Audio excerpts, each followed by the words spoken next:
A narrativa é sobre uma viagem de um pioneiro nordestino. A saga, na realidade, é a saga de um pioneiro nordestino que veio para o norte do Paraná. Um homem rude, mas muito trabalhador, muito honesto, com uma família imensa, que tentou fugir da seca no Nordeste. Ele tinha até terras, cabeça de gado, mas a seca foi muito forte, perdeu toda a criação. Amigos do meu pai já tinham vindo antes, um rapaz chamado Daniel Epifânio de Souza, que hoje, por coincidência, é meu cunhado, marido da minha irmã, derrubou mato, derrubou floresta aqui, neste local, no centro de Londrina. E através dele, que meu pai foi chamado para vir conhecer essas terras. Primeiro, veio sozinho para ver se conseguia trabalho, para o encanto da terra prometida, da terra das florestas virgens, da terra dos cafezais. Meu pai veio só. E nesta caminhada encontrou também um senhor, que se chamava grileiro na época, que vendia terras, um paulista alegre, contador de histórias, senhor Rodolfo Pinheiro de Lima. Ele tinha comprado um pedacinho de terra e precisava de uma família para tomar conta do sítio dele. Aí já contratou meu pai. Chegando lá, ele plantou roça de milho, feijão, arroz e o café. E voltou para a Bahia para buscar a família. Eu tinha 2 aninhos de idade naquela época, eu já era a nona filha do casal, seu Serapião e Dona Nina. Eu era a 9ª filha.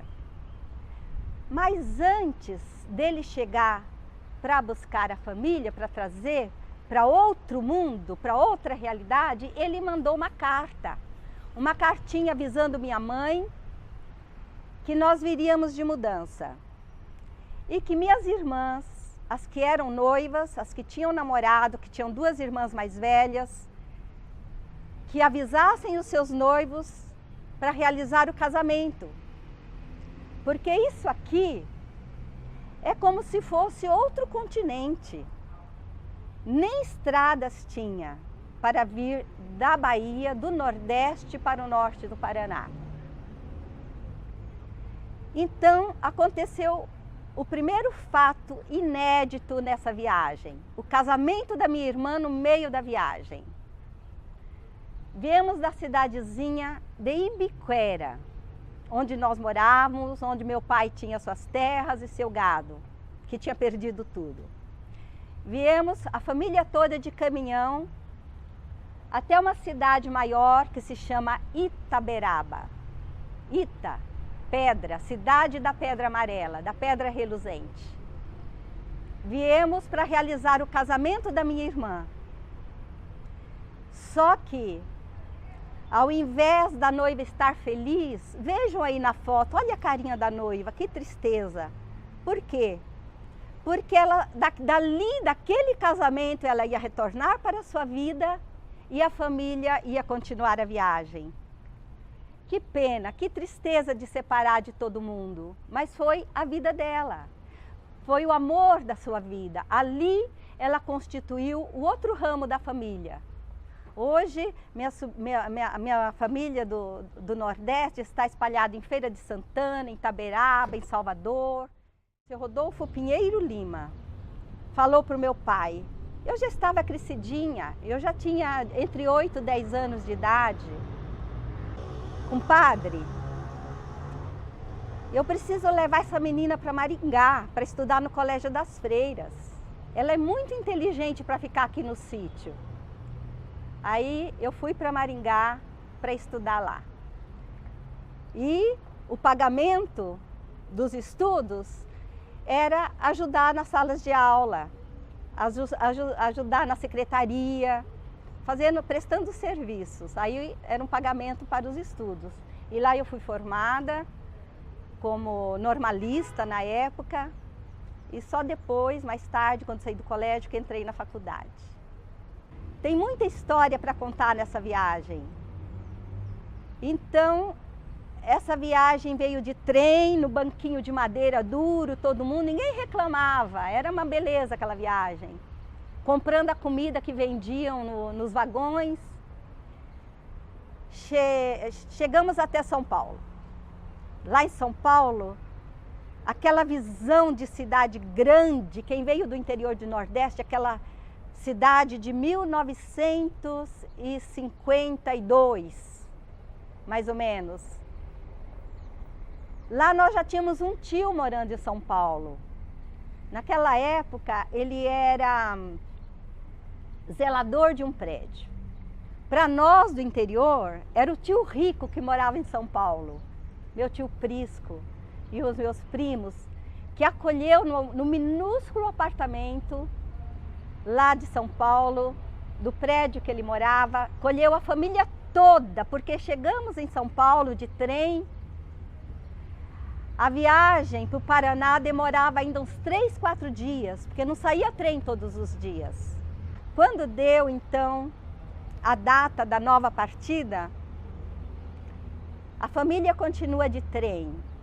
E esse trem chegou até Apucarana, depois de não sei quantos dias de viagem. Era uma Maria Fumaça, alimentada a carvão, aquilo fazia aquele chaminé de fumaça a estrada toda, a viagem toda.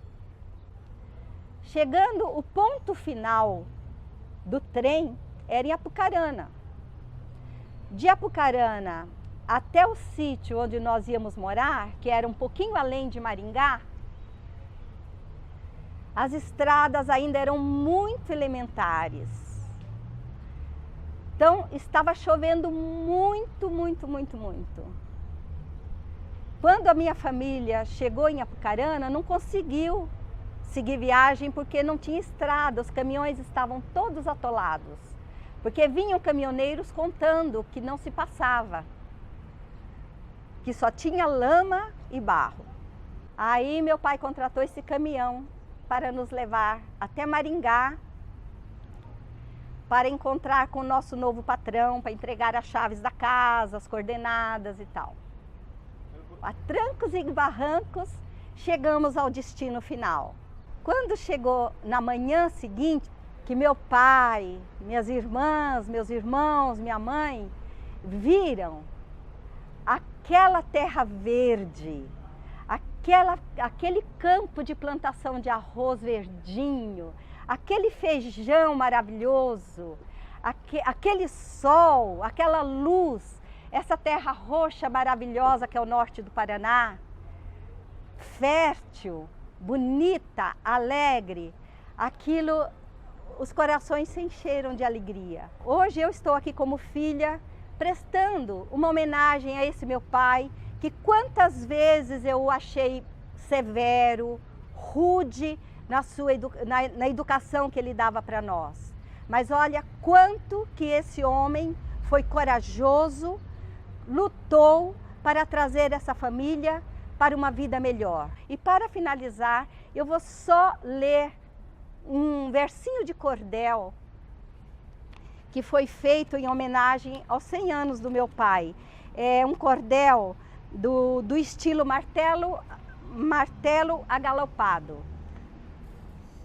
Meu caro amigo, eu vou te contar, em verso, vou falar de um homem nascido de um ventre, saído e da terra parido, na vida esculpido, bem nesse lugar, de lida sofrida e sem praguejar, forjou sua vida desde criança, na luta garrida, nunca foi mansa, na fé no Senhor, nunca desfeita, não teve seca, não teve maleita, que fosse pareia a sua esperança.